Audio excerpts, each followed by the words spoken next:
At 7 in the morning, the Texas sun was already baking the asphalt in front of the David Miller car dealership. Inside, the air conditioner hummed, fighting the heat. David, sitting in a leather chair, flipped through sales reports on his computer. Outside his office window, pickup trucks and SUVs sparkled the fruits of his 20 years of labor. At 45, he turned this vacant lot into Waco's premier car dealership. The pride was quiet. He didn't boast. He just knew that he did everything himself. The phone beeped. Message from Claire. Dinner at 6:30. I'm cooking salmon with lemon. David smiled and typed, Class, should I take something? The answer came immediately. Only yourself. Zoe. Everything is as always.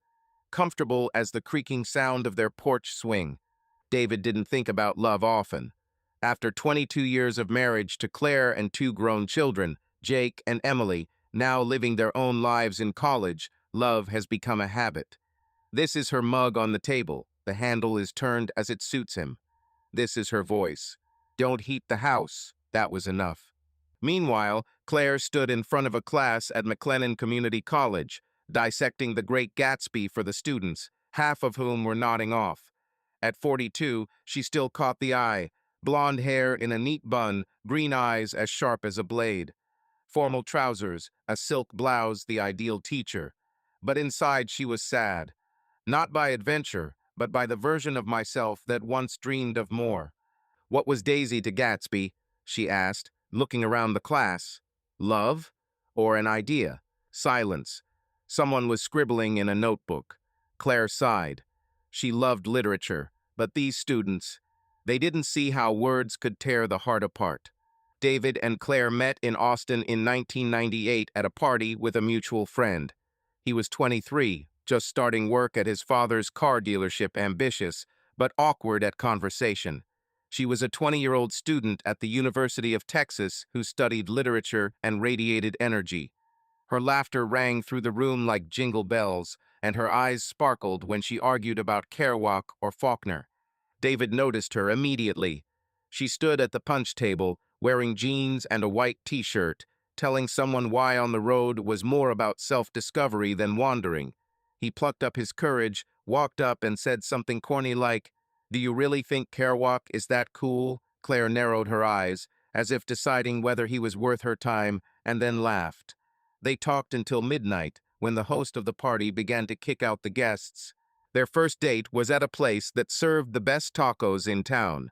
Claire taught him how to properly hold a burrito without getting dirty and laughed when he dropped sauce on his shirt anyway. David, usually reserved, felt his world become bigger with her. She was like a book he wanted to read all his life. They dated for 2 years.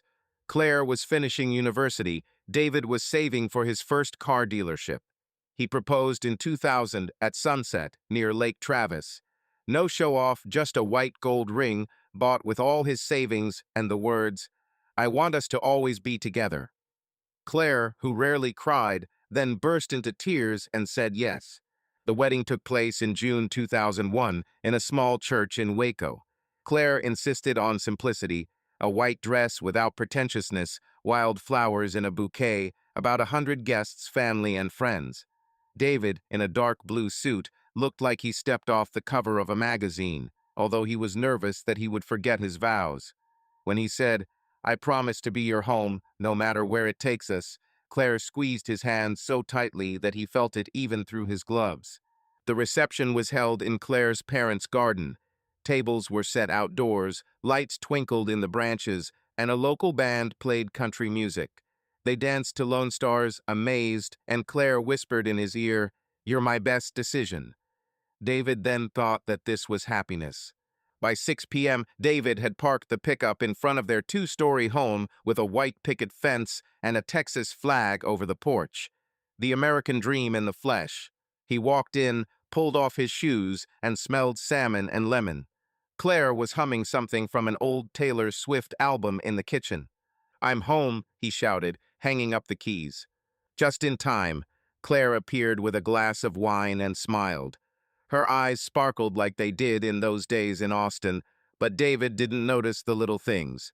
He rarely noticed them. They sat down to dinner. Claire served the fish and poured the wine. He told about a client who spent half an hour haggling over a Dodge Ram. She complained about students who didn't even read the summary. The conversation flowed easily, like a river in their native Texas. "You look kind of shiny today," David remarked, cutting off a piece of salmon. Claire laughed and waved it off. "Just a good day. Spring, you know." He nodded. Spring. Certainly. After dinner, David turned on the TV to a Longhorns game. Claire went to her office, supposedly checking her essay. In fact, she opened an old box of photographs hidden in the closet. Photos from the wedding, she in a dress, he in a suit, both laughing. Another one was their first date, where she stained his shirt with sauce. She smiled, but there was a pain in her chest. When did she stop being that girl? When did their lives become so predictable? The next day, Claire chose a dress instead of her usual blouse. Nothing special, but it hugged her figure a little more boldly. David noticed and said, "You look gorgeous." She shrugged, but the smile lingered on her lips. In college, a colleague, Melissa, caught her in the hallway. "Claire, are you in love?" She winked. "You shine like you did at 20. "Don't make this up." Claire waved it off, but her cheeks turned a little pink. David, meanwhile, received a call from a friend, Tom. They chatted about business, about football, and Tom asked, "How is Claire? Still makes you read her books?" David laughed. "Sometimes. But I'm more into instructions for cars." In the evening, he helped Claire with the dishes, which he rarely did. She was surprised, but remained silent. When they went to bed, he hugged her a little tighter than usual. Claire clung to him, but her thoughts were somewhere far away in Austin, in the taco joint, in that life where she did not yet know what routine was. David looked at the ceiling. He thought about how she laughed at their wedding, and that maybe he should tell her more often how much he loves her. Just like that, for no reason. That morning, David drove to work not in his pickup truck, but in Claire's Honda. Her car was humming at idle. It was necessary to call for service. He sat behind the wheel and inhaled the familiar smell of her perfume mixed with the leather of the cabin. On the way, he stopped at a gas station and decided to check the glove compartment to see if her insurance or service documents were there. Instead of papers, he found a notepad. Stylish, leather, with magnetic clasp. At first, I didn't think anything of it. Claire was always carrying notebooks for notes during lectures. He put it in his jacket pocket, deciding to give it away in the evening. But at the car dealership, while I was waiting for a client, curiosity got the better of me. He opened his notebook. The first page was covered in her handwriting neat, with light curls. "But these are not lectures. This is a letter.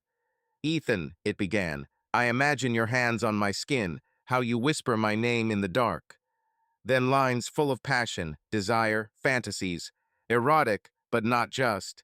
It was a soul on paper, frank, vulnerable, alive. Every word seemed to be ripped out of my heart. David froze. My heart began to pound.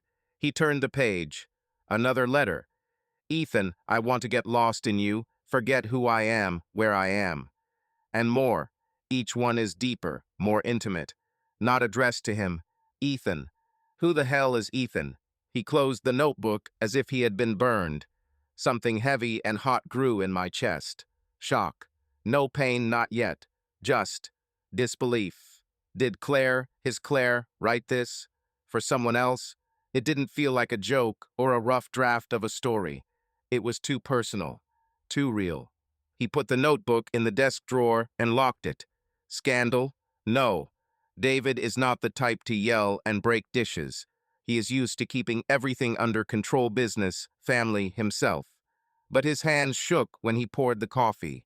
Her handwriting was spinning in his head, words he had never heard from her. Not for him. By 6 p.m., David had parked the Honda in front of their house, white picket fence, Texas flag, American dream. He walked in, pulled off his boots, and caught the scent of salmon. Claire hummed in the kitchen, her voice soft as always. "I'm home," he shouted, hanging up the keys. The voice sounded even. He knew how to do this. Claire came out with a glass of wine and smiled. Her eyes were shining, but David looked differently now. What is she hiding? Who is Ethan? He forced himself to smile. They sat down to dinner. Claire served the fish and poured the wine. He was talking about a client who was bargaining for a Dodge. She was complaining about the students. Everything is as always, but her every gesture, the way she brought a glass, the way she laughed now seemed suspicious. Was she the one who wrote those letters? This woman who is now arguing that he oversalted the salad. "Are you okay?" Claire asked, noticing his gaze. "You look pensive." "It's just a long day," he lied, tired. She nodded, but her smile was a little tense. Or did he imagine it? After dinner, David turned on the TV to a Longhorns game. Claire went into her office, supposedly checking her essay. He looked at the screen but didn't see the game. Her words were spinning in my head. "Ethan, I want you to." He clenched his fists. Who is this Ethan? Colleague, student, or fiction? But why hide the notebook then? David Miller sat in his office, staring at his computer screen, but the sales numbers didn't pop into his head. In the drawer was Claire's leather notebook, black, with a magnetic clasp, like a ticking bomb. 3 days had passed since he found it in the glove compartment of her Honda. 3 days, and he still heard her words, written not for him. "Ethan, your hands are like a fire that I don't want to put out." Every word burned. Ethan, who the hell is this? And why is his wife, his Claire, pouring out her soul to some Ethan? David didn't tell her. He didn't shout, didn't demand explanations. He is used to keeping everything under control, business, family, himself. But control was slipping away. He couldn't look at Claire without wondering, who is she? The woman who laughed at his stained shirt in 1998. The one who cried when he proposed at Lake Travis? Or someone else who writes erotic letters to a strange man? He began to follow. Not because he wanted to catch her. He wanted to prove himself wrong. That Ethan is a mistake, a joke, an invention. That his Claire is still his. Thursday morning was muggy. Claire left for college, singing as always. David noticed that she wore dresses more often, nothing provocative, but they emphasized her figure. He said, "You look beautiful." She smiled and waved it off, but her smile now seemed like a mask to him. After she left, he checked her laptop. Claire never set passwords. She trusted him, or simply did not think that he would dig into it. He opened her mail. Nothing. Student essays, letters from colleagues, newsletters from a book club. No Ethan, no hint. He went to her calendar. Lectures, meetings with Melissa, her friend and department head, yoga on Tuesdays. Ordinary life. The telephone was more difficult. Claire left it in the kitchen while she showered. David took it, feeling like a thief. The code was their wedding day, ZO61501. He scrolled through the messages. Correspondence with Melissa about students, with Emily about her exams, with him about dinner and everyday trifles. Nothing suspicious. No Ethan. He went to her social networks. Facebook, Instagram. Posts about books, photos of their garden, happy birthday to Jake. He entered Ethan into the search. Dozens of profiles: Ethan Smith, Ethan Jones, Ethan from Houston, Ethan from Dallas. Nobody looked familiar. No one was related to Claire. He checked her subscribers, likes, and comments. Nothing. David leaned back in his chair, heart pounding. This should have been reassuring, but it wasn't. The notepad was real. The letters are real. If Ethan is not on her phone, not on social networks, then where? Who is he? Or what is he? At lunchtime, David called Tom Reynolds, an old friend, a former cop, and now a private investigator in Austin. They hadn't seen each other for a couple of years, but Tom was someone you could trust. David didn't want to go into detail, but he had no choice. "Tom, I need help," he said, closing the office door. "Nothing serious, just check something." "What's the matter?" Tom's voice was hoarse and businesslike. David hesitated. "Claire, I found something. I want to know if there is someone different." Silence. Then Tom coughed. "Are you serious? Claire? She's a saint. Just check, okay?" David tried to speak evenly. "There is a name. Ethan. I don't know who it is. Maybe no one. but I have to be sure." Tom agreed. He said he would dig around, but warned, "If there's nothing there, don't freak out, Dave. Sometimes people find something and screw themselves over." David nodded, although Tom couldn't see. He was already screwing it up. Claire, meanwhile, was giving a lecture, but her thoughts were elsewhere. She didn't know that the notebook was missing. I didn't know David read her letters. These letters are her refuge. Ethan was not a person, but a fantasy. An image born out of longing for Claire, who lived in Austin, danced barefoot, dreamed of more. She wrote them to feel alive, to let out what she couldn't tell anyone, not even David, especially David. But the melancholy grew. She loved David, his reliability, his quiet care. But their life has become too predictable. Where is the guy who took her to the lake, who blushed when she kissed him in public? She didn't want to ruin the family. I didn't want to change. But letters, they were her way of breathing. In the evening, she added something new. I sat down in my office while David was watching basketball and wrote, "Ethan, I can imagine you looking at me, and I don't have to pretend. You see me not my wife, not my mother, but me." She closed the notebook and hid it in her bag. Not in the glove compartment, she didn't put anything else there. But she didn't notice that the old notebook was missing. David couldn't sit still. He started checking her bag while she was sleeping. Nothing. No notepad, no hints. But he knew that the letters continued. Yesterday, when he returned home, he noticed Claire quickly putting something away in her desk drawer when he entered her office. Her smile was too hasty. He didn't ask. I didn't want to. Tom called 2 days later, on Saturday. "Dave, I didn't find anything. Claire is an exemplary wife. I go to college, home, sometimes to yoga. No meetings, no strange calls. Not a single Ethan in her circle. I checked colleagues, students, even her social networks. Zero." David clutched the phone. "You are sure?" 100. If she has someone, she's damn good at conspiracy. "But Dave, maybe you're unnecessarily stressing yourself out. Talk to her." David thanked him and hung up. He should have felt relief, but instead, something heavy grew in my chest. If Ethan isn't real, then why are the letters so vivid? Why is she hiding them? And why doesn't he, her husband, know this Claire? On Saturday evening, they dined at a restaurant, a rare occasion. Claire wore the blue dress he had always loved. She laughed as she talked about the student who confused Shakespeare with Tolkien. David smiled, but looked at her as if she were a mystery. She was as beautiful as those days in Austin. But now he saw the shadow. Letters. Ethan. "You're kind of quiet," she said, offering a glass of wine. "Everything is fine?" "I'm just thinking," he shrugged. "About us. About how things were. Before." Claire blinked and smiled softer. "We're still us, Dave. Just older." He nodded, but her words did not reassure him. He wanted to ask. I wanted to put the notebook on the table and say, "Who is Ethan?" But instead, he remained silent. He was afraid of the answer. I was afraid that she would tell the truth or lie. He didn't sleep that night. Claire was breathing evenly, her hand touching his shoulder. He thought about the notebook hidden in his office, about the new letters she writes. He knew they were there. He saw her hiding something. He wanted to find them. I wanted to understand.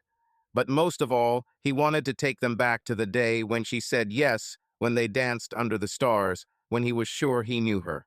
The next day, he checked her office while she was at yoga. I found a new notebook, the same leather one, in the drawer under the old essays. Opened it. Another letter. "Ethan, I want to be with you where there are no rules, no time." He closed it, heart pounding. The letters continued. Ethan, whoever he was with her. And he, David, was losing her. He put the new notebook back. Be silent. Track. Wait. He loved her. But now he didn't know who he loved. And this unknown was the worst of all. David Miller sat in his office, staring at a blank computer screen. Pickup trucks gleamed outside the window of a Waco dealership, but their shine did not touch him. In the drawer was Claire's leather notebook, the one he'd found in the glove compartment of her Honda a week ago. Nearby, in a locked safe, was a second notebook, which he stole from her office. Letters, erotic, passionate, full of longing, addressed to Ethan. Ethan, I can imagine the way you look at me, and I don't have to pretend. Every word is like a blow. Ethan, who is he? Why is his Claire his wife, his home writing these letters? David didn't speak to her. He didn't shout, didn't demand the truth. He kept an eye on her. He checked her phone, email, social networks. Nothing. His friend, former cop Tom Reynolds, didn't find anything either. Claire was a model wife. College, home, yoga on Tuesdays. No meetings, no calls, no hint of Ethan. But the letters continued. David saw how she hid the new notebook, how her eyes drifted away when he looked too long. He was silent, but everything was boiling inside. He wanted to understand. I wanted to bring her back the Claire I knew. And suddenly, on Saturday morning, it dawned on him. Ethan. This name was familiar, not just a word from her letters. He had heard it before, for a long time, from her. David stood at the coffee maker in their kitchen while Claire went for a run. He remembered. The year is maybe 2003. They had been married for a couple of years. Jake had just been born. Claire received a letter, a real, paper one, from Vermont, her home state. She was then sitting at the table, reading, and her face. It was strange. Not sad, but distant. He asked, "Who is this?" She replied, casually. "Oh, just an old friend from school. He writes about a classmate, Ethan Hawley. Do you remember what I told you?" He didn't remember. But now this name has surfaced like a fragment from the past. Ethan Hawley. She mentioned him a couple of times back when they were dating. A high school classmate in Vermont. A strange guy, a poet, always with a notebook, always on the sidelines. Claire spoke of him warmly, but without detail. He was different. I saw the world differently than everyone else. David didn't pay any attention back then. He wasn't jealous Claire was with him. She loved him. Why think about some school poets? But there was something more in that letter in 2003. Claire mentioned that Ethan had died. "Suicide," she said quietly. 10 years ago. I feel sorry for him." David nodded without further ado. He did not like to delve into the past, neither his or hers. But now it was hitting my head. Ethan Hawley, dead. 10 years ago. Then why is she writing to him? Why are her letters lively, passionate, like a dialogue with someone who answers? David waited until Claire returned from her run. She came in, flushed, wearing leggings and a t-shirt, smiling. "Is the coffee ready?" He nodded and handed her the mug. Her fingers touched his, and he felt a prick. Love? Or the fear of losing her? He watched her drink and brush away a lock of hair. I wanted to ask, "Claire, who is Ethan?" But instead he said, "Are you going to college today?" "No, it's Saturday," she laughed.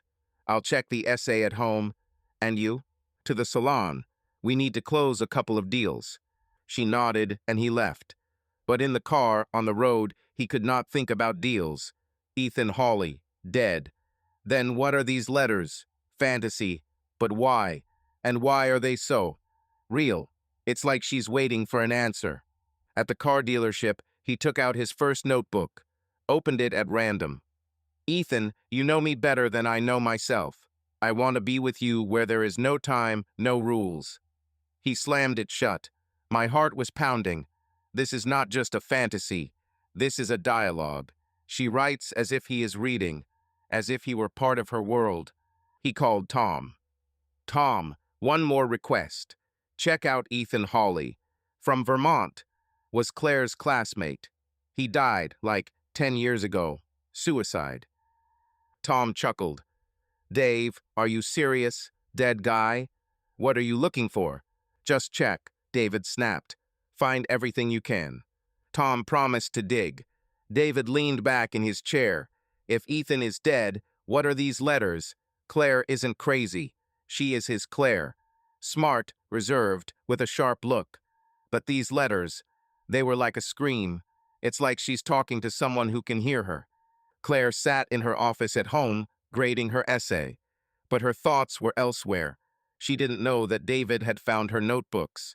I didn't know he was watching. Letters to Ethan were her refuge. Ethan Hawley is more than just a classmate. He was her first love, if you can call it that. In high school, he wrote poetry to her, looked at her like she was a miracle. They were never together, he was too reserved, she was too young. But his words, his look, they stayed with her. When she learned of his death, in 2003, something broke. Not because she loved him, she loved David, always had. But Ethan was a symbol. That life where she could have been different. Free. The letters began a year ago, when routine began to stifle me. She didn't write to him he was dead. She wrote to herself, or the Claire who died with him. Today, she added a new letter. Ethan, I'm tired of pretending. I want to be who I was with you, alive, real. She closed the notebook and hid it in a drawer. Her fingers trembled. She didn't cheat. I didn't want to. But these letters, they were her way of breathing. David returned home at 6. Claire was cooking dinner shrimp pasta. She hummed as always, but he looked at her differently. Now he knew the name. Ethan Hawley. Dead poet. But the letters are alive. Why? They sat down to eat. Claire was chatting about a student who turned in an essay on Gatsby without reading the book. David smiled, but his thoughts were on the notepad. About her handwriting. About words that are not for him. You're kind of quiet, she said, offering a glass of wine. Tired? Yes, he lied. Affairs. She nodded, but her gaze lingered. Or did he imagine it? He wanted to ask.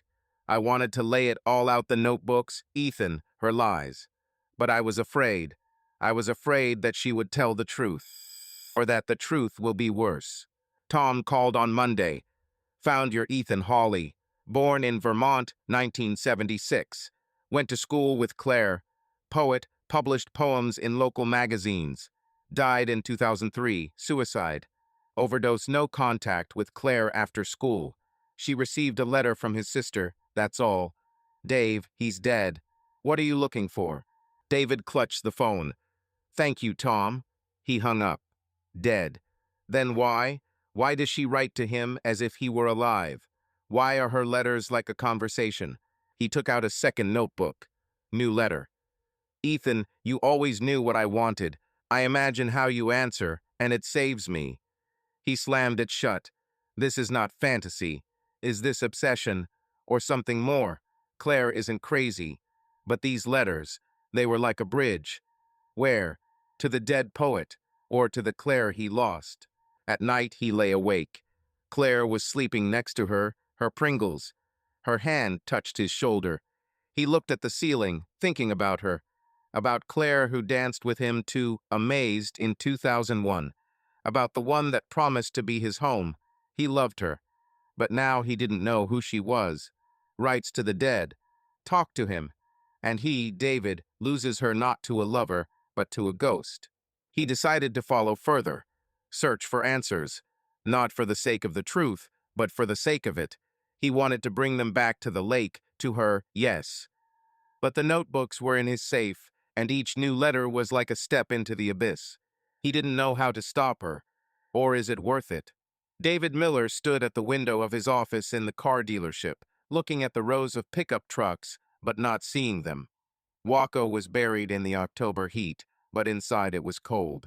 In the safe were two of Claire's leather notebooks, the first found in the glove compartment of her Honda, and the second stolen from her office. Letters to Ethan Hawley, her Vermont classmate and poet who died of an overdose in 2003. Ethan, I want to be with you where there are no rules. Passionate, frank, lively. It's like she's talking to him. It's like he's answering. David followed her for weeks. I checked her phone, email, social networks, nothing. His friend, private detective Tom Reynolds, also found nothing. Claire was a model wife. College, home, yoga. But the letters continued. He saw how she hid the new notebook, how her gaze wandered when he looked too long. He knew Ethan was dead. Knew she was writing to a ghost. But why? Why are her words so intimate, so real not for him? He couldn't remain silent any longer. Every day he looked at her humming in the kitchen, laughing at his jokes, lying next to him in bed and saw someone else's. The one who lives in these letters. The one that belongs to Ethan, not him. He loved her. Or the Claire he knew, the one who laughed at his stained shirt in 1998, who cried when he proposed at Lake Travis. But now he didn't know who she was, and it was killing him. Tuesday morning was quiet. Claire left for college wearing the blue dress he had always loved. She smiled and touched his shoulder. "Dinner at 7, I'll make some pasta." He nodded, but something heavy was growing in his chest. Today, he will say today. David took the first notebook from the safe. I put it in my briefcase. He left the second one. He didn't want her to know that he was rummaging around in her office. He went home earlier at 6. Claire was in the kitchen, chopping tomatoes, singing Taylor Swift. The smell of basil filled the air. She turned around and smiled. "You're early. Hungry?" He didn't answer. He put his briefcase on the table and took out a notepad. The black skin glistened dully under the light of the lamp. Claire froze, the knife frozen in her hand. Her eyes green, sharp narrowed, but she didn't look away. David threw the notepad on the table. I didn't throw it, I put it down. But the sound was loud in the silence of the kitchen. "What is this, Claire?" His voice was even, but inside everything was trembling. "Explain." She looked at the notebook, then at him, and she smiled. Not nervous, not guilty, calm, almost condescending. It was as if he was asking why she bought the wrong cheese. She put down the knife, wiped her hands with a towel, and walked over to the table. Her movements were smooth and confident. She took the notepad and ran her finger along the clasp. "Where did you find this?" she asked without looking at him. "In your car. In the glove compartment." He clenched his fists, but his voice did not waver. "I read it. Who is Ethan Clare? Why are you texting him?" "This?" She opened the notebook and flipped through a couple of pages. Her face did not change, neither a shadow of embarrassment nor fear. She closed it and put it back on the table. Then she looked at David, and her smile became softer, but there was something condescending in it. It's like she's explaining to a child why the sky is blue. "It's an exercise, Dave," she said. "Psychotherapeutic. My psychologist advised me. Write letters to someone you didn't say goodbye to. Emotional release. Ethan. He was my friend in school. Died a long time ago. You know." David looked at her, and something cold grew in his chest. Her voice was even, her words logical. But something was wrong. Her intonation. Too calm. Too rehearsed. He knew Ethan Hawley was dead. Tom confirmed. Suicide, 2003, Vermont. But these letters, they were not goodbye. They were alive. Passionate, like a dialogue. "Exercise?" he asked again, and now steel appeared in his voice. "Claire, I read them. This is not goodbye. You write as if he is alive. It's like he's with you. This is not an exercise. This is..." He paused, unable to find the words. "Treason, obsession, lie." She sighed and crossed her arms. Her eyes were still calm, but something flashed in them, irritation or fear. She stepped towards him and put her hand on his shoulder. Her fingers were warm, but he felt cold. "Dave, you're pushing yourself too hard," she said quietly. "These are just words. I write to release my emotions. What I can't say out loud. The psychologist says it helps to cope with melancholy, with routine. You know how hard it is for me sometimes." He looked into her eyes, looking for the truth. I wanted to believe. I wanted her words to be true. But something in her voice, a slight tremble, a too quick change of tone screamed. She was lying. Or he doesn't lie, but he doesn't say everything. He remembered the letters. "Ethan, you know me better than I know myself. This is not goodbye. This is love, or her shadow." "Why didn't you tell me?" he asked, retreating. Her hand fell. "If this is an exercise, why did you hide it? Why in the glove compartment? Why didn't you tell me?" She blinked, and her smile faltered for a second. But she immediately pulled herself together. "Because it's personal, Dave. This is mine. I didn't want you to think that anything was wrong. You wouldn't understand." "Didn't understand?" He raised his voice, but immediately stopped.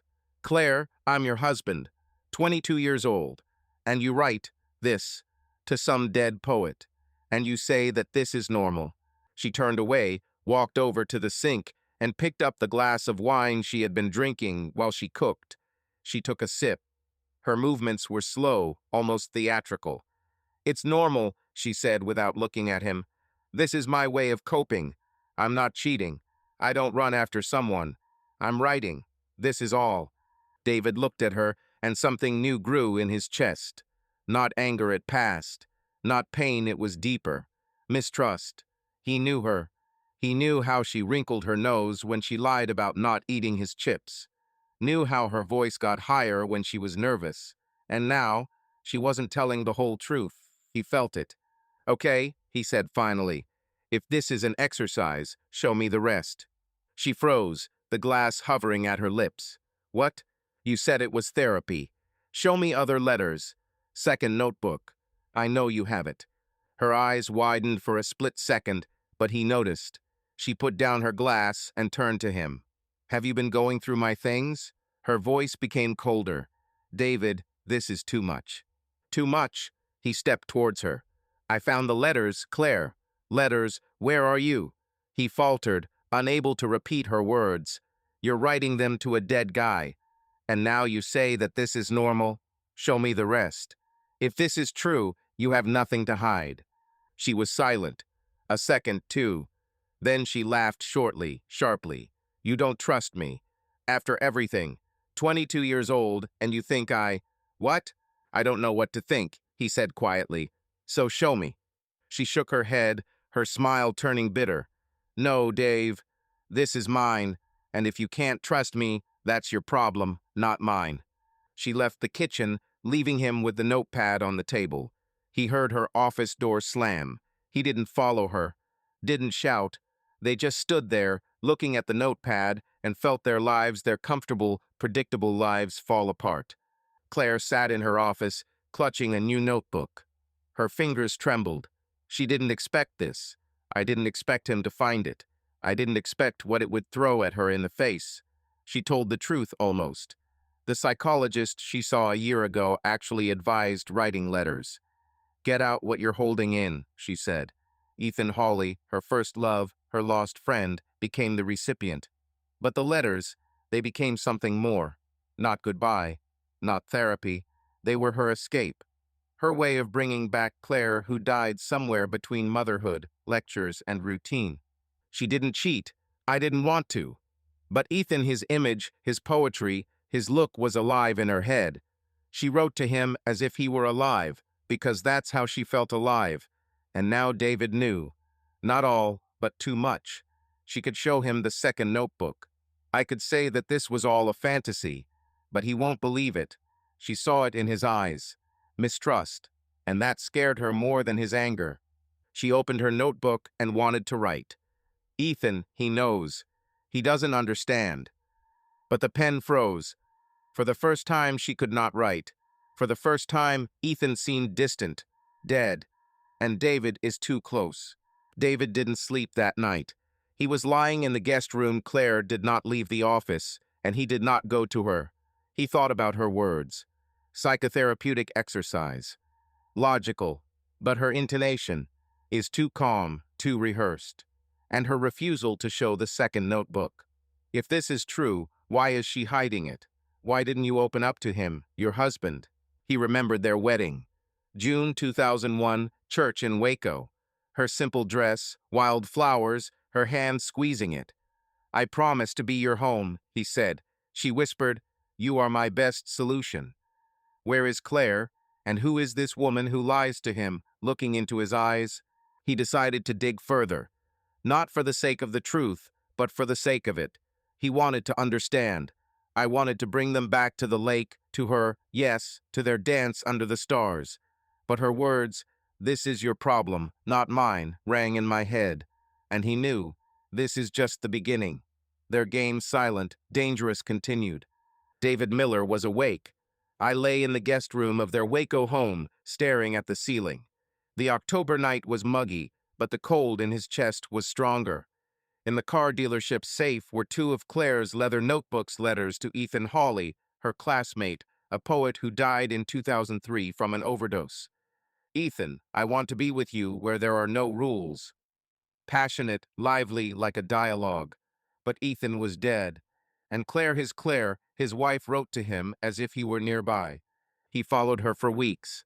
I checked her phone, email, social networks, nothing. Private Detective Tom Reynolds also found nothing. Claire was exemplary. College, home, yoga. But the letters continued. David saw, specifically, how she hides the new notebook, how her gaze wanders away. He knew Ethan was a ghost. But why is she writing to him? Why are her words so intimate, so real not for him? 2 nights ago, he threw the first notebook in her face. She didn't flinch. She smiled. She said that this was a psychotherapeutic exercise, and the psychologist's advice was to write to someone to whom you had not said goodbye. But her intonation, too calm, too rehearsed, screamed. She was lying, or hides it. When he demanded to see the second notebook, she refused. "It's your problem, not mine," she said and left, slamming the office door. Since then, they have played a game of silence. She was cooking dinner, he was watching football. They pretended everything was fine, but the air between them was thick, like before a thunderstorm. David loved her, or the Claire who laughed at his stained shirt in 1998, who cried at Lake Travis when he proposed. But now he didn't know who she was, and it was killing him.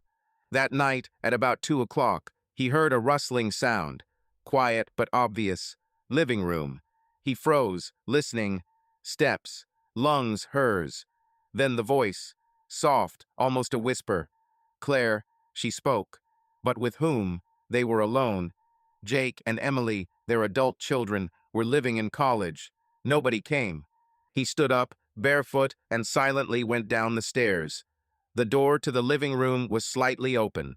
There was no light, only a faint flicker of a candle. He pressed himself against the wall, his heart pounding. Her voice was low, intimate, as if she were talking to someone close. "You always knew how to see me, not like it is now, but real." Pause. Silence. Then again, "I can't do this anymore. But you understand." David looked through the crack.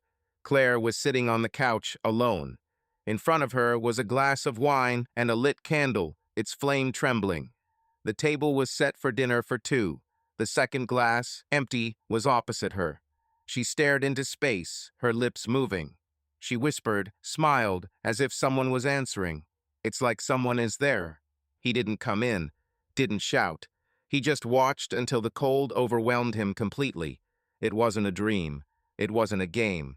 His wife sat in the dark, talking to emptiness. With Ethan? With a ghost? He returned to the room and lay down, but sleep did not come. Her face was spinning in my head, soft, alive, like that time in Austin when she was arguing about Kerouac. But now this face was alien. In the morning, Claire acted as if nothing had happened. She made coffee, smiled. "Did you get enough sleep?" He nodded, but looked at her as if she were a mystery.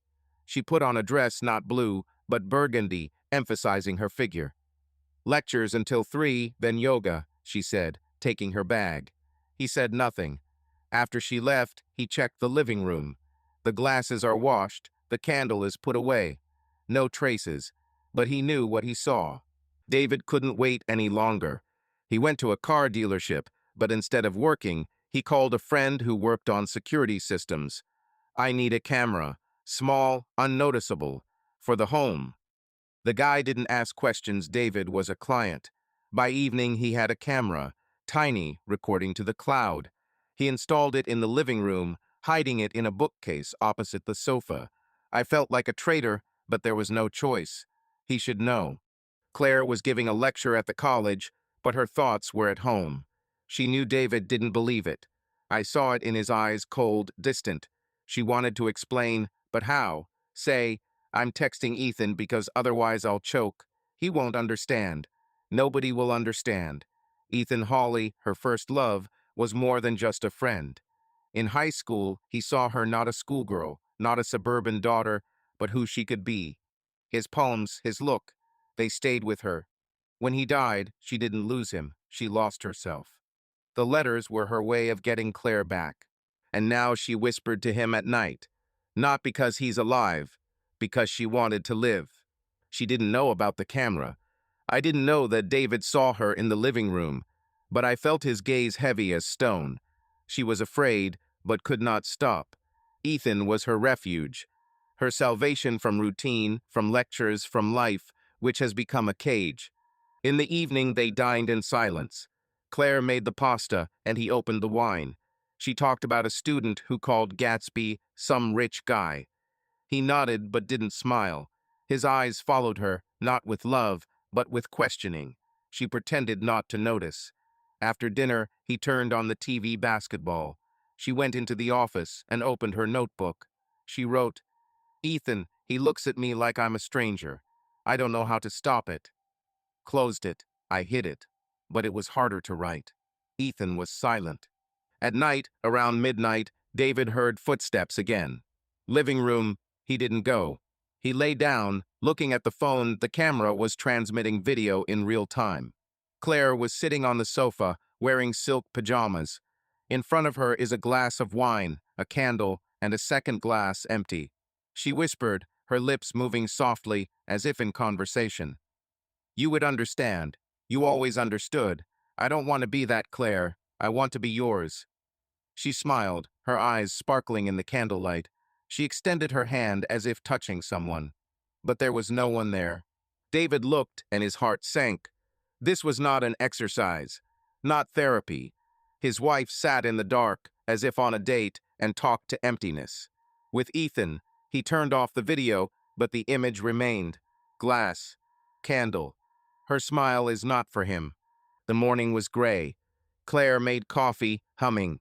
He looked at her, looking for traces of the one who whispered at night. But she was ordinary his Claire, in jeans and a blouse, with a slight smile. "Is the salon busy today?" she asked. He nodded. I wanted to say, "I saw you. Who are you talking to?" But he said nothing. At the car dealership, he watched the video. Again and again. Her voice, her gestures. This was not a game. She believed Ethan was there. Or was she pretending? He called Tom. "Tom, she's talking to him. At night. It's like he's real." Tom paused. "Dave, it's none of my business, but maybe she needs a doctor. This is not treason. This is something different."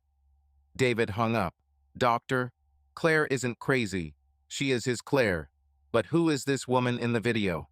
He remembered their past. Austin, 1998. Her laugh when he stained his shirt with sauce. Proposal by the lake. The wedding is her dress. Her, "You are my best decision." Where is she? And why does he lose her not to his lover, but to a ghost? Claire felt that something was wrong. David looked at her differently, not with anger, but with pain.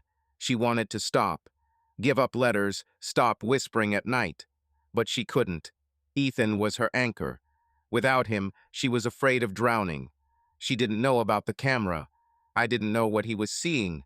But she felt his distrust, and it tore her apart. In the evening, she sat in the living room again.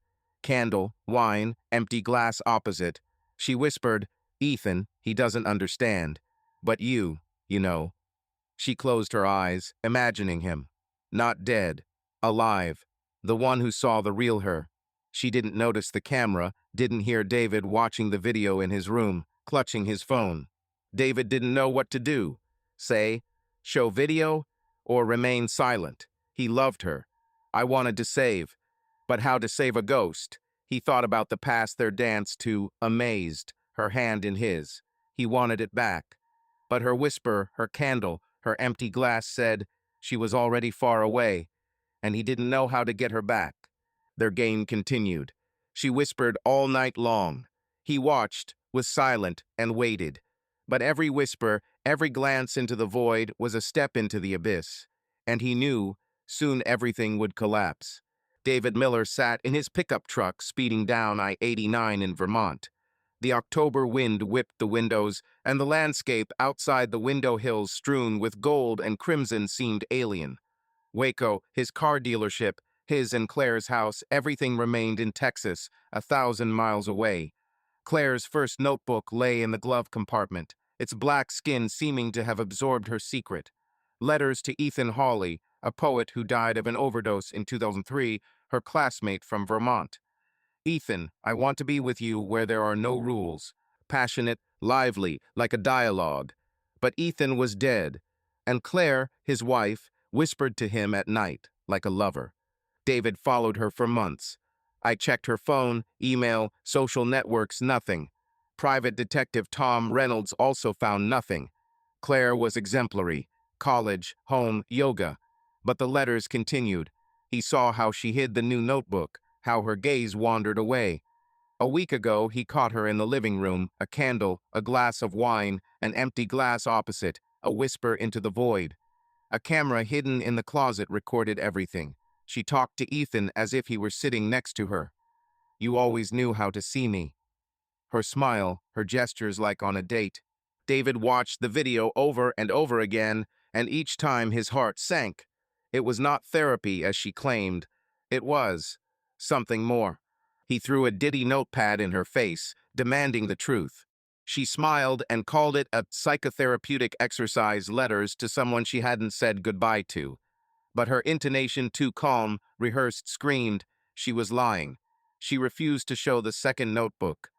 It's your problem, not mine, she said and left, slamming the door. Since then, they have played in silence, pretending that everything is normal. But David couldn't pretend.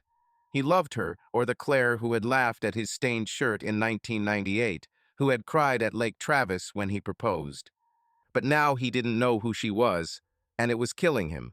The decision to go to Vermont came suddenly. After the video, after her whisper in the night, he remembered Ethan Hawley.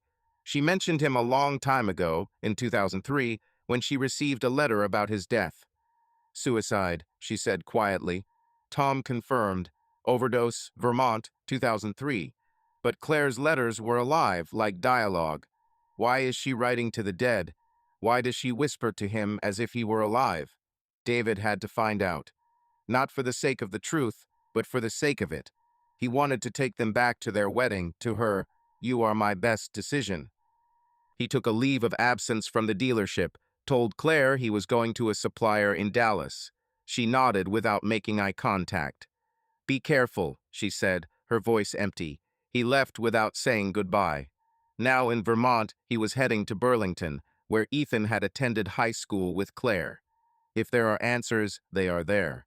Burlington greeted him with a cold wind and the smell of Lake Champlain. David stopped at a motel, threw his bag on the bed, and started with the archives of the local newspaper. In the library, among the microfilms, he found a note from 2003. Ethan Hawley, 27 years old, found dead in his apartment. Overdose of antidepressants. The police consider it a suicide. Short, dry. Nothing about Claire. But in another article in the culture section, he found his poems published in a local magazine in 1998. The lines were dark, full of melancholy. You are my light, but I am the shadow that extinguishes the stars. David felt a pang. It was what Ethan Claire knew. He went to the high school where Claire and Ethan attended. The director, an elderly woman with tired eyes, remembered little. Hawley, quiet guy, wrote poetry, not one to party. About Claire, she said, Miller. Yes, Claire was a star. Smart, beautiful. Everyone loved her. But nothing about their connection. David left, feeling empty. The next step is college, where Ethan studied before his death. The University of Vermont was bustling, full of students. In the library, he found an old librarian, Mrs. Grace, who was over 70. Her eyes, hidden behind thick glasses, perked up when he mentioned Ethan. Hawley, she nodded. I remember him. Thin, always with a notebook. I wrote poems that were so heavy. They said he hanged himself because of a woman. But then the police said it was an overdose. Nobody knew for sure. David froze. Hanged himself? Because of a woman? Rumors, she shrugged. He was amorous. I wrote letters to some girl. They came here, to the library, in her name. She took them, but no one knew who she was. There were rumors that she broke his heart. Did you know her? David clenched his fists. No, the old woman shook her head. But she wasn't local. She came sometimes. Blonde hair, beautiful. I was always in a hurry.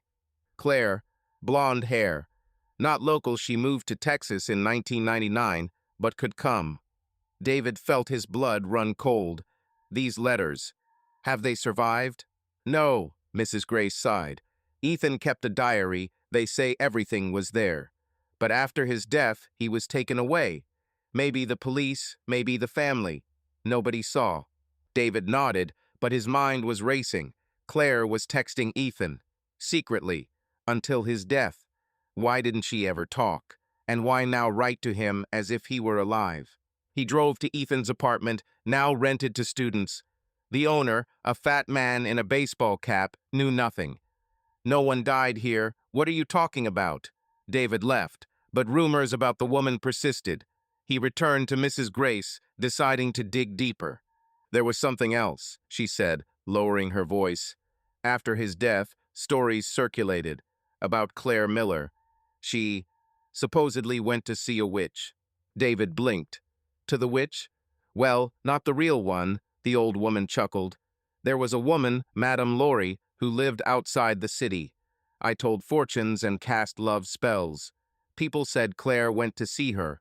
It was as if she knew how to talk to the dead. He felt cold. Talk to the dead.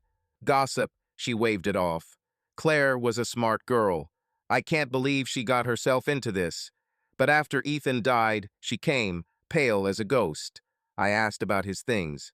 I said there was nothing. She left and never came back. David walked out of the library, his legs shaking.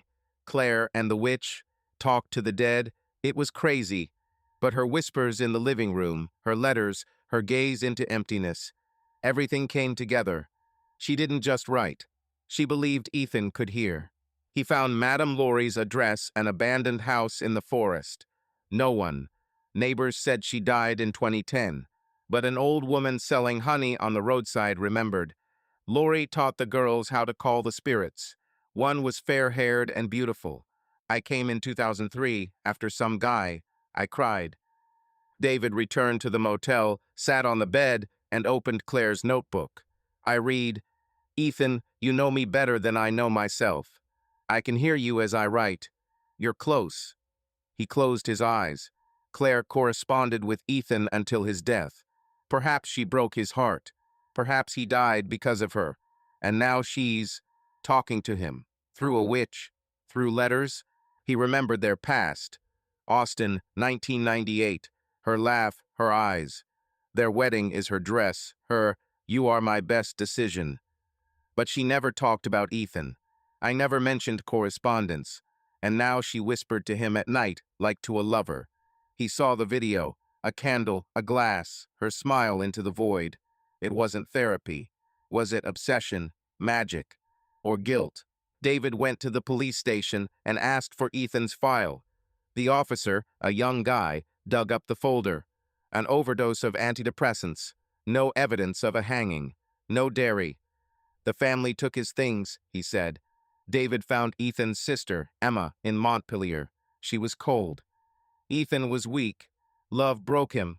But I don't know who she was. Diary, I didn't see it. He returned to the motel and lay down, looking at the ceiling. Claire loved Ethan. I corresponded with him. Perhaps brought to death. I went to the witch. I learned to speak with the dead. And now her letters, her whispers are not a fantasy. She believes that he is nearby. What does he answer? David didn't know what to do. Return to Waco? Show her what he knows? Or remain silent? He loved her. I wanted to save. But how to save a ghost? From guilt? From the magic she might believe in? He thought about her, her dress, her laugh, her hand in his. He wanted it back. But her whisper, her candle, her empty glass said, she is no longer his. She belongs to Ethan, or his shadows. He got into the pickup truck and turned on the ignition. The road home was long, and he knew their game silent, dangerous would soon end. But how? David Miller was driving his pickup truck down a Texas highway on his way back from Vermont to Waco. The October night was warm, but everything inside him was frozen. In the glove compartment lay Claire's first leather notebook, her letters to Ethan Hawley, a poet who died in 2003 from an overdose. Ethan, I want to be with you where there are no rules. Passionate, lively, like a dialogue with a living person. But Ethan was dead, and Claire, his wife, whispered to him at night like a lover, putting an empty glass in front of hers, lighting a candle, as if on a date. He watched her for months. I checked her phone, email, social networks, nothing. Private Detective Tom Reynolds also found nothing. Claire was exemplary. College, home, yoga. But the letters continued. David saw how she hid the new notebook, how her gaze wandered away. He caught her in the living room on video. She was talking to emptiness, smiling, extending her hand as if touching Ethan. He threw a notepad in her face, demanding the truth. She called it a psychotherapeutic exercise, but her intonation too calm, too rehearsed screamed. She was lying. She refused to show the second notebook. "It's your problem, not mine," she said and walked away. In Vermont, he learned that Claire had been corresponding with Ethan before his death. Rumors said that he committed suicide because of a woman, perhaps because of her. Even worse, she went to the witch, Madame LaLaurie, and learned to speak with the dead. Her letters, her whispers were not fantasy. She believed Ethan could hear. What does he answer? David loved her. Or the Claire who laughed at his stained shirt in 1998, who cried at Lake Travis when he proposed. But now he didn't know who she was. Returning home, he decided, enough is enough. Today it will all end. Waco greeted him with a dusty wind. The house, their two-story symbol of the American dream, looked foreign. David entered and threw the keys on the hook. Claire was in the kitchen, chopping vegetables, humming something from an old Norah Jones album. She turned around and smiled. "You're early. How's Dallas?" She didn't know he was in Vermont. I didn't know he dug up her past. He didn't answer. He put his briefcase on the table and took out a notepad. The black skin glistened dully under the light of the lamp. Claire froze, the knife frozen in her hand. Her eyes green, sharp narrowed, but she didn't look away. He put the notepad on the table. I didn't throw it, I put it down. But the sound was loud. "Claire," his voice was low, like the rumble before a storm. "This will end. Today. I know about Ethan, about your correspondence, about a witch, about everything." She looked at the notebook, then at him, and she smiled. Not nervous, not guilty.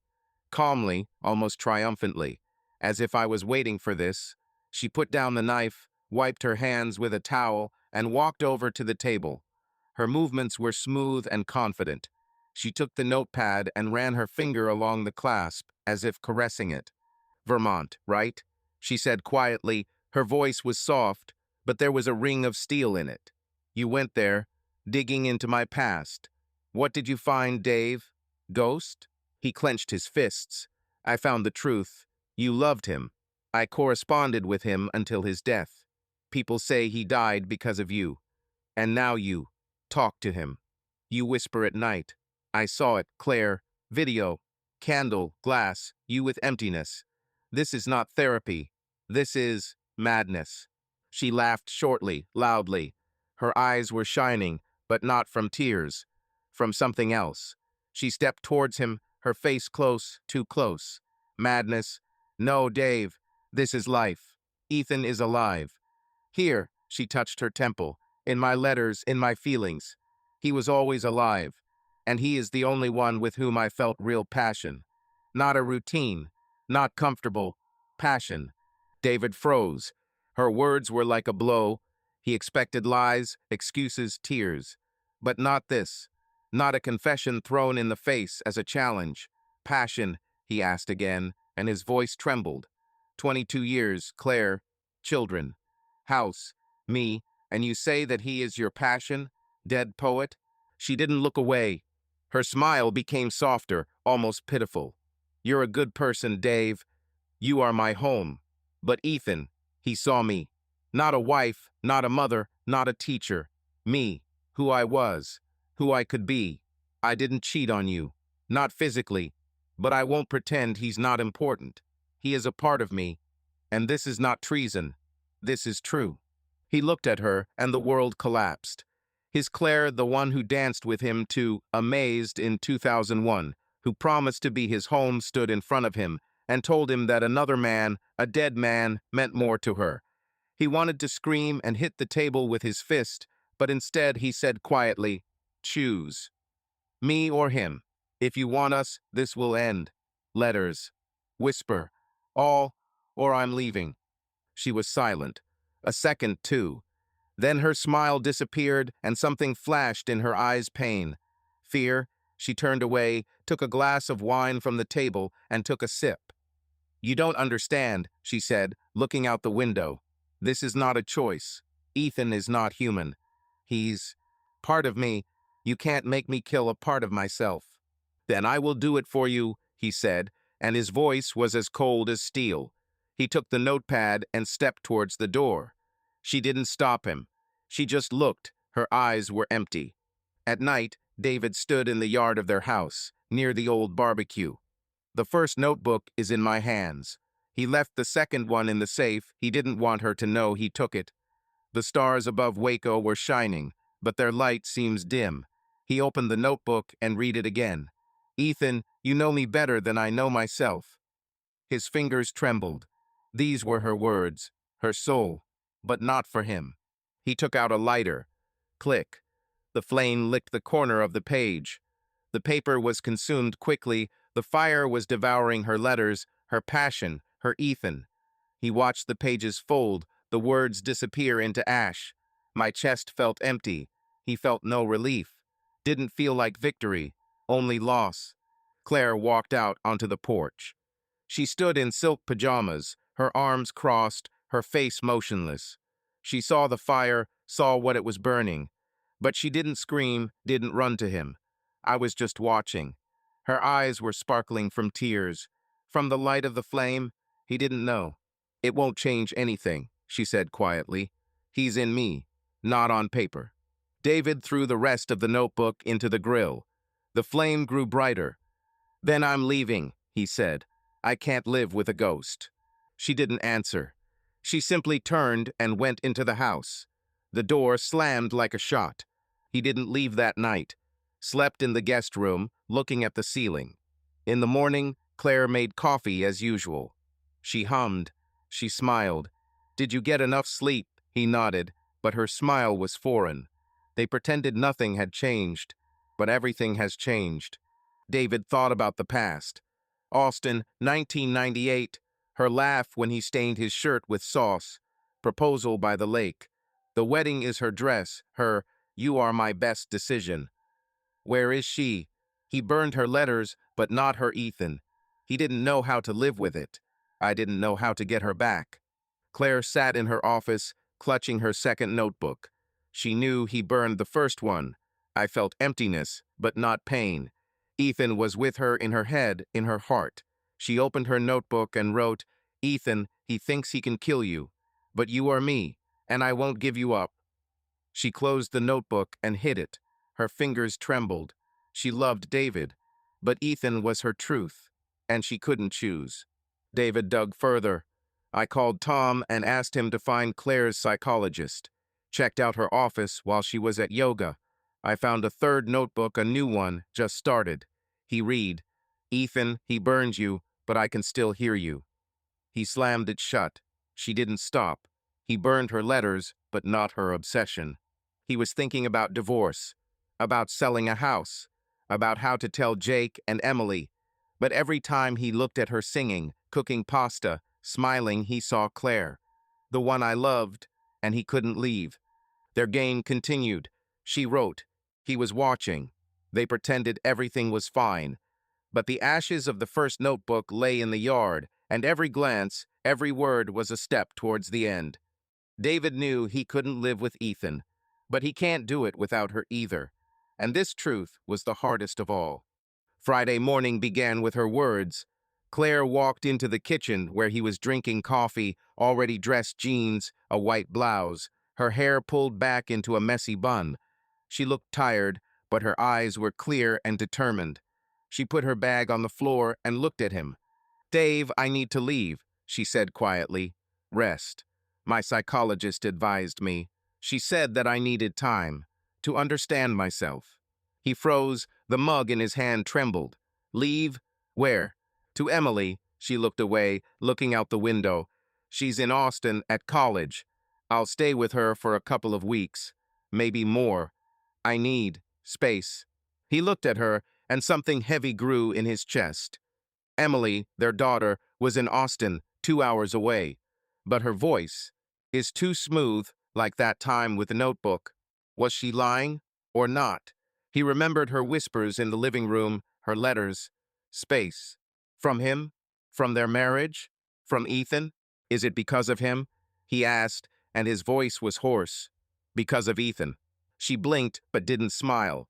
Her face was as motionless as a mask. No, Dave. It's because of me. I'm suffocating. I need to understand who I am. The psychologist says this will help. And me? He stood up and stepped towards her. 22 years, Claire. Are you leaving? Just like that? After everything? She looked at him and something flashed in her eyes, pain, guilt. I'm not leaving you, she said softly. I'm trying to save myself. If I stay, we'll both break. You see? He saw. I saw her whisper into the void, her letters, her smile when she talked about Ethan. I saw their marriage coming apart at the seams. But her words, save yourself, cut deeper than her confession of passion. He wanted to scream, hold her, beg her to stay, but instead he nodded. Okay, he said, go, but if you choose him, I won't stay. She didn't answer. I just took my bag and keys and went out. The door slammed and her Honda disappeared around the corner. He stood in the kitchen, listening to the silence. The house was empty, like his heart. Claire drove to Austin, clutching the steering wheel. She wasn't lying, not entirely. The psychologist she saw a year ago actually advised her to give yourself space. But Emily, it was an excuse. She had no intention of living with her daughter. She rented a small apartment in Austin on the outskirts, where no one knew her. She needed solitude. She needed Ethan. She didn't cheat, not physically. But Ethan, his image, his poetry, his look was alive in her head. The letters were her salvation, her way of bringing back Claire, who died between lectures, motherhood, and routine. She whispered to him at night because it made her feel alive. David burned her notebook, but not Ethan's. He was in it, and she couldn't let him go. She thought about David. His eyes are full of pain and distrust. His voice, me or him. She loved him. His reliability, his quiet care. But he didn't see her, not the person she was in Vermont in high school when Ethan wrote her poetry. She didn't want a divorce. I didn't want to lose my family. But she couldn't kill part of herself. And now, as she left, she hoped to find the answer. Who is she? David's wife? Ethan's muse? Or no one? David wandered around the empty house. Her mug stood on the table, her scent vanilla and lavender still hung in the air. He went into her office and opened the drawer. The third notebook, a new one, started lay there. He didn't take it. I didn't want to read it. He knew what he would find. Ethan, he thinks he can kill you. He slammed the drawer shut. He turned on the TV football, but stared into space. I remembered their past. Austin, 1998. Her laugh when he stained his shirt with sauce. Proposal by the lake. The wedding is her dress, her, you are my best decision. Where is she? He burned her letters, but not her Ethan. And now she left, leaving him with silence. He didn't sleep that night. Lying in their bedroom, on her side of the bed, the pillow smelled like her shampoo. He thought about Vermont, about how she loved Ethan. I corresponded with him, perhaps brought to death. I went to the witch. She whispered to him at night. He saw the video, a candle, a glass, her smile into the void. It wasn't therapy. It was an obsession. Or wine. He got up and went down to the living room. The camera was still in the closet. He turned on the recording, the old one, the one where she whispered. Her voice, you always understood. I want to be yours. He turned it off. I couldn't watch. But the image remained, her eyes shining in the candlelight. Not for him. David Miller sat in the empty living room of their Waco home, staring at the dark television screen. The October night outside the window was warm, but inside everything was frozen. Claire left 3 days ago, saying she needed to rest, which was what her psychologist advised. She claimed that she was going to see their daughter Emily in Austin. Her suitcase, her easy smile, her "I'll be back" still rang in his head. But the house was empty, and her scent vanilla and lavender began to fade. David held the phone, checking his messages, but the screen was blank. She didn't call. I didn't write. He tried to work, but the car dealership seemed alien. Clients called, managers asked about deliveries, but he answered automatically. His thoughts were with her. Where is she? With Emily? Or somewhere else? He didn't trust her, not after her whispers into the void, her letters, her words about passion. But her absence was worse. It pressed like a concrete slab. On Sunday evening, the phone rang. Emily. Her voice was light, as always, but with a hint of worry. "Dad, hi. How are you? I tried to call my mom, but she didn't answer. Everything is fine." David froze, his fingers clenching the phone. She said she was coming to see you. To Austin. Relax. Don't you have it? Silence. Then Emily coughed. To me? Dad, she wasn't here. She didn't call or write. I thought she was home. David's heart sank into the abyss. He stood up and began walking around the living room, trying to keep his voice steady. She left 3 days ago. She said she was coming to see you. Are you sure? Dad, I would know. Emily's voice appeared alarmed. She didn't mention what she was going to do at all. Maybe she's with a friend, Melissa's. David shook his head, although he didn't see his daughter. No, she said to you, the psychologist advised. To rest. He hesitated. Psychologist. Her words. Lie. Emily, try calling her again. Me too. If anything, call me back. Okay, Dad. But, is everything okay? Didn't you guys quarrel? It's okay, he lied. Just. A connection, I guess. Call back. He hung up and dialed Claire's number. Straight to voicemail. Again. The same. He wrote, Claire, where are you? Call. The message remained unanswered. He called Melissa, her friend and colleague. Claire. No, she didn't say she was leaving. She said that she would check the essay at home. Did something happen? David muttered something about confusion and hung up. Something cold grew in my chest. She lied. Not to Emily. Not to Melissa. Then where? He called Tom Reynolds, his friend, a former cop, now a private investigator. Tom, she's missing. She said she was going to see Emily, but she wasn't there. The phone is turned off. Find her. Tom paused. Dave, are you sure? Maybe she just went away to think. Well, not everything was smooth. She lied, Tom. David's voice was firm, but everything inside was trembling. Find her. Check airports, hotels, credit cards, anything you can. Tom sighed. Okay, give me a couple of days. But Dave, be prepared that she doesn't want to be found. David didn't answer. He wasn't ready. He wasn't prepared for Claire, his wife, the mother of his children, to disappear. He walked around the house, looking into her office and into their bedroom. Her things were in place, dresses in the closet, her favorite mug on the table. But her bag, her laptop, her new notebook, everything was gone. She didn't go to see her daughter. She left. Where? A week has passed. Tom called every day, but the news was empty. No marks on the credit cards.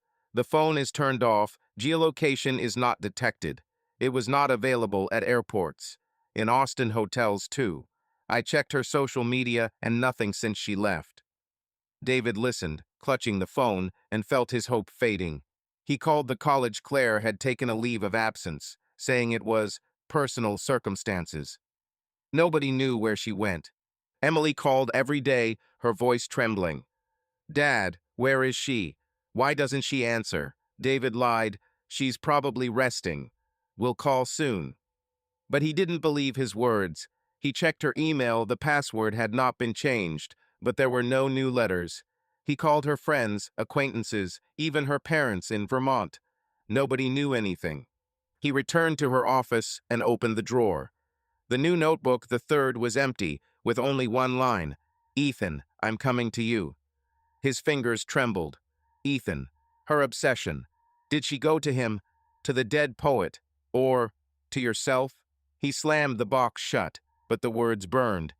He remembered her whisper in the living room, her candle, her empty glass. She believed Ethan was alive, and now she has disappeared. A month has passed. Tom called less often, his voice was tired. Dave, I did everything. The police do not take the case, there is no evidence of a crime. She is an adult and has the right to leave. But everything is deaf, not a trace. David nodded, although Tom couldn't see. He knew this was the end. Claire has disappeared without a trace. No call, no letter, no hint. Hero Honda was found in Austin, in a station parking lot, empty. No note, no belongings. It was as if she had dissolved. Emily came home for the weekend. Her eyes were red. Dad, will she come back? He hugged her, but didn't respond. Jake, their son, called from college, his voice angry.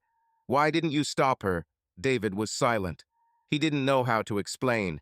How can they say that their mother left not for him, but for herself, or to a ghost? He wandered around the house, which had become a stranger. Her mug was on the table. Her dress was hanging in the closet. He didn't touch them. Sometimes he turned on the camera in the living room and watched old recordings. Her whisper, "You always understood." He turned it off, but the image remained. Her smile, her eyes sparkling in the candlelight. Not for him. David stopped calling Tom, stopped checking her email. He worked, but the car dealership was just a place where he hid from the silence. The clients smiled, the manager's jokes, but he didn't hear. He thought about her, about where she is. Is she alive? Or, he drove away these thoughts, but they returned. At night, he lay in their bedroom, on her side of the bed. The pillow no longer smelled like her shampoo. He thought about her words, "I need to figure myself out." She was lying. Or not. Maybe she left to become the Claire who lived in her letters. The one who loved Ethan. He didn't know. And that was the worst of all. Emily called less often. Her voice became quieter. "Dad, I found her old book. There are poems there, signed I." "Who is this?" David didn't answer. He couldn't tell his daughter that her mother disappeared because of the dead poet. Jake stopped calling. David didn't blame him. One night, he took the second notebook out of the safe. Opened it. He read, "Ethan, I can still hear you." His fingers clenched the paper. He wanted to burn it too, but stopped. This was all that was left of her. Her words, her handwriting. He closed the notebook and put it back. The ashes of the first one were still lying in the yard under the grill. He didn't touch it. The house was empty. Waco lived its own life. Pickup trucks gleamed in the showroom. Neighbors waved over the fence. But for David, the world stopped. Claire is missing. No trace, no answer. He didn't know if she was alive. I didn't know if she was looking for Ethan or herself. But he knew one thing. She left, and he could not stop her. He sat in the living room, looking at the place where she whispered. The silence was deafening. And in that silence, he heard her voice, not her whisper to Ethan, but her laughter from Austin, 1998. But the laughter died away, and he was left alone, with emptiness, with her truth, with her disappearance. David Miller sat in his office at a Waco car dealership, scrolling through the news feed on his phone. January had been cold, but his heart had frozen 3 months ago when Claire had disappeared. She left, saying she was going to visit their daughter Emily in Austin to get some rest on the advice of a psychologist. But Emily didn't see her. Her phone was off, her credit cards were silent, and her Honda was found empty in an Austin parking lot. Private investigator Tom Reynolds found nothing. Claire disappeared without a trace, leaving David in an empty house, with her mug on the table and a second notebook in the safe, her letters to Ethan Hawley, a poet who allegedly died in 2003. He lived on autopilot. The car dealership, the house, calls from Emily and Jake, their questions. Where is Mom? He lied that she would return, but did not believe it. At night, he watched old videos from the camera in the living room. her whispering into the void, a candle, an empty glass. Ethan, you always understood. He thought she was crazy, that her obsession with the dead poet had dragged her into the abyss. But now he was not sure of anything. Tuesday morning started with coffee and routine. David was scrolling through the news when his eye caught the headline, Writers' Festival in Eugene, Oregon, brings poets from around the country. He scrolled further, but stopped at the photo. His fingers froze. Claire, her blonde hair, her green eyes, her smile one he hadn't seen in months. She stood next to a man thin, with dark hair, wearing a black shirt. They held hands, their faces lit up. Caption: Poets Claire Miller and Ethan Hawley at a reading in Eugene. David dropped the phone. My heart was beating like a hammer.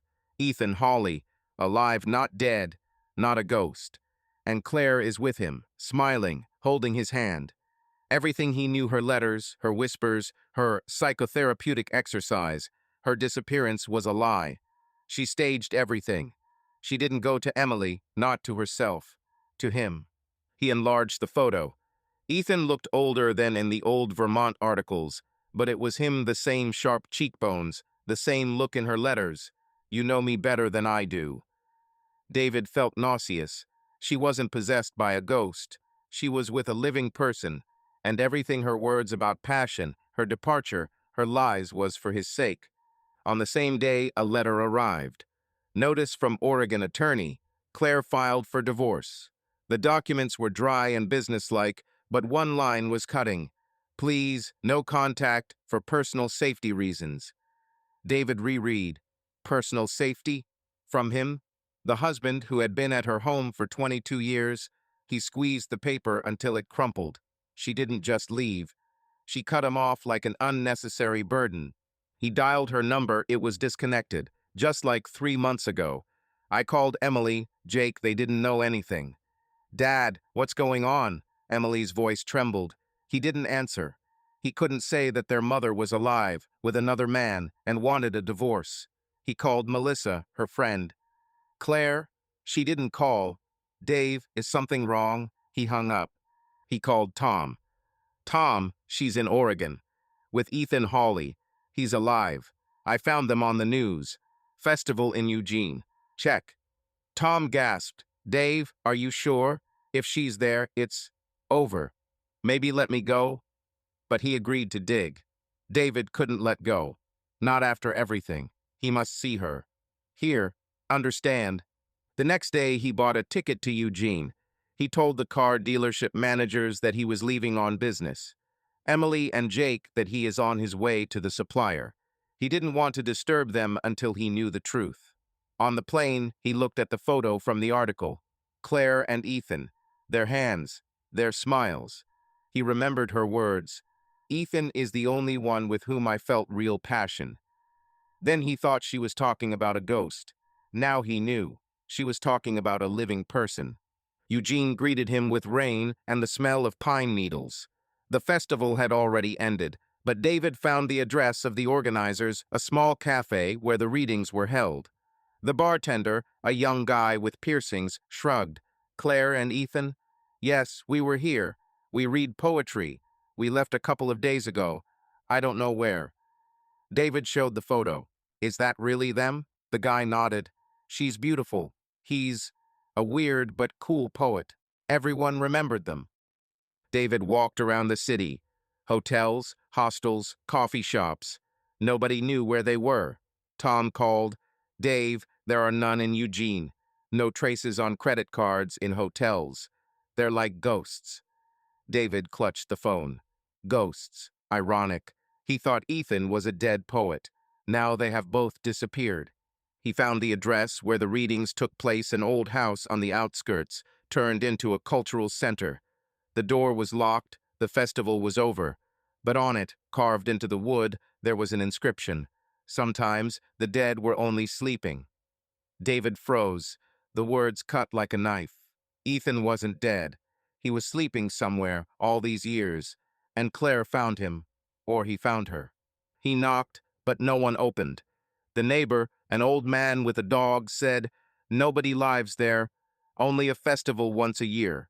Those two, I saw them. We left in a black pickup truck. She smiled like a girl. David nodded, but his chest tightened. She smiled. Not him, Ethan. He returned to the motel and sat on the bed, looking at the photo. Claire and Ethan. Her hand is in his.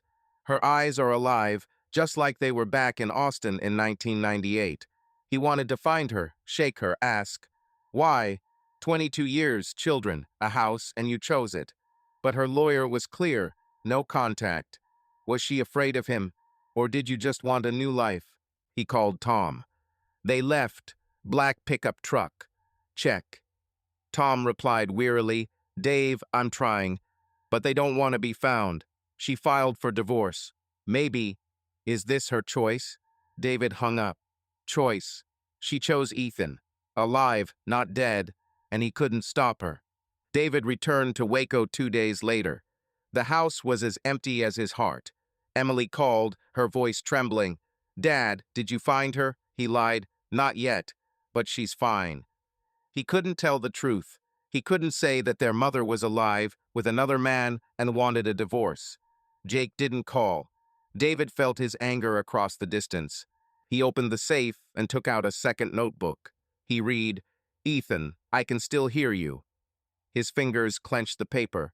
He wanted to burn it like the first one, but stopped. This was all that was left of her. Her handwriting, her words, even if they were for someone else.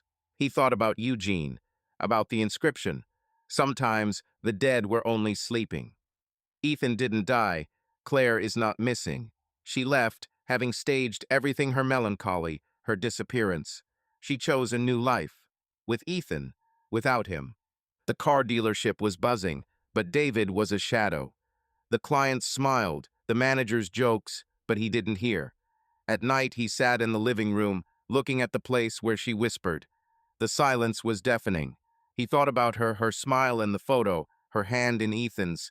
He thought about divorce, about her personal safety. He thought about the inscription, and that he lost her not 3 months ago, but much earlier when she first wrote to Ethan. He didn't know if he would find her. I didn't know if he wanted to. But he knew one thing, their marriage was dead. And unlike Ethan, he wasn't sleeping. He was dead forever. David Miller sat at the kitchen table in his Waco home, staring at the envelope. January was drawing to a close, and the cold was creeping through the walls, but the real frost was inside him. Claire disappeared 4 months ago, leaving him in emptiness. She said she was going to see their daughter Emily in Austin to get some rest on the advice of a psychologist, but Emily didn't see her. Her phone was dead, her credit cards were silent, and the Honda was found in the station parking lot. 2 days ago, he saw her in a photo from a writers' festival in Eugene, Oregon, smiling and holding the hand of Ethan Hawley, the poet who supposedly died in 2003. On the same day, a divorce notice arrived with a note, "No contact, please, personal safety." He went to Eugene but didn't find them. Only the inscription on the door. Sometimes the dead were only sleeping. David returned to Waco broken. Emily and Jake called, their voices full of worry, but he lied that everything was under control. Private Detective Tom Reynolds found nothing. Claire and Ethan disappeared like smoke. He lived on autopilot, car dealership, home, silence. At night, he watched old videos where she whispered into the void and thought that she had gone crazy. The envelope had been lying on the table since the morning. Plain, white, no return address, just his name in her handwriting. He recognized it immediately. Neat, slightly slanted letters. Claire. His fingers trembled as he opened it. Inside is a letter, 2 sheets of paper written in her hand. He sat down, clutched the paper as if it might disappear, and began to read. David, I know you're angry. Pain is all I left you, and for that I have no forgiveness. But I have to explain. Not for the sake of justification, but for the sake of truth. You deserve it. Ethan didn't die. In 2003, he faked his death. He had debts, large, dangerous ones. Drugs, addictions, people who wanted his blood. He was broken, lost. Death became his way out, the only way to disappear. He left, changed his name, and hid. I found out the truth a year later, in 2004. He wrote to me, One letter, short, full of pain. I couldn't leave him. We corresponded, secretly.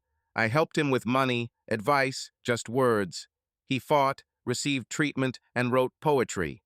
Over the years, he became stronger, but could not return. His past still hung over him like a shadow. I promised to remain silent. For his sake. For our sake. You know he was my first love. Not like you, reliable, warm, my home. Ethan was fired. He saw me, who I could be. I loved you, Dave. I love it. But a part of me always belonged to him. Not with the body, not with betrayal. Soul. When Emily and Jake grew up, I realized I could leave. Not from you, from life, which has become a cage. I'm tired of pretending that I'm just a wife, a mother, a teacher. I wanted to be myself. Ethan called me. He was ready to start again. I went to him quietly, without a scene. I didn't want to hurt you any more than I already did. I know you saw us in Eugene. Sorry, I found out from there. We left, and I won't say where. Not out of fear of you, you won't hurt me. But I can't go back. Not now, maybe never. Divorce is my last gift. Freedom. For you. You deserve someone who will be all yours. I've never been like this. Sorry. Claire. David reread the letter 3 times. Every word cut, but not like a knife, like the truth that he did not want to see. Ethan is alive. Not a ghost, not an obsession. A living person, with debts, with a past, with her heart. She's not crazy. She chose. Not him. Ethan. He remembered her words in their last conversation. Ethan is the only one with whom I felt real passion. Then he thought she was talking about the dead poet. Now he knew.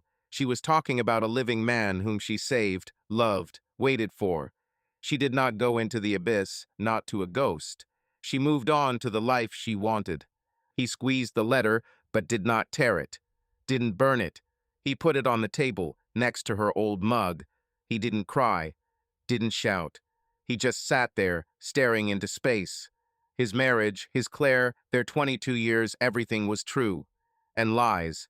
She loved him, but not entirely, and now she was free. And him? In the evening, David went to a bar, an old one, on the outskirts of Waco, where it smelled of whiskey and cigarettes. He ordered bourbon and drank it in one gulp. The bartender, a bald guy with tattoos, was silent as he poured. David looked into the glass, seeing her face, her smile from the photo in Eugene, her hand in Ethan's. The inscription on the door, sometimes the dead were only sleeping. Ethan was sleeping. Claire woke him up, and he, David, remained in the past. He drank more. The bar was buzzing, laughter, music, other people's lives. He thought about the letter, about her words. You deserve freedom. Freedom. Divorce. Empty house. He didn't know if he wanted this. I didn't know who he was without her. Husband? Father? Pickup truck salesman? Or just a man who lost his home? Someone sat down next to me. David didn't look. The stranger, a man in a dark jacket, was silent. Then he put something on the counter. David looked. Notebook. Black skin, like her old ones. But new. Empty. The stranger got up and left without saying a word. David opened his notepad. Blank pages. Not a word, not a trace. Only emptiness. He squeezed it like her letter. Emptiness. His life without her. Or his chance. He didn't know. The bourbon was bitter, the bar was buzzing, and the notebook lay in front of him like a question to which he had no answer. He finished his drink, threw the money on the counter, and walked out into the night. The notepad remained in his hand. Empty, like his future. Subscribe to our channel so that your love doesn't cheat on you, and go ahead and listen to the next story, because this story is nothing compared to the next one. If you're under 18, don't even think, click to the next one.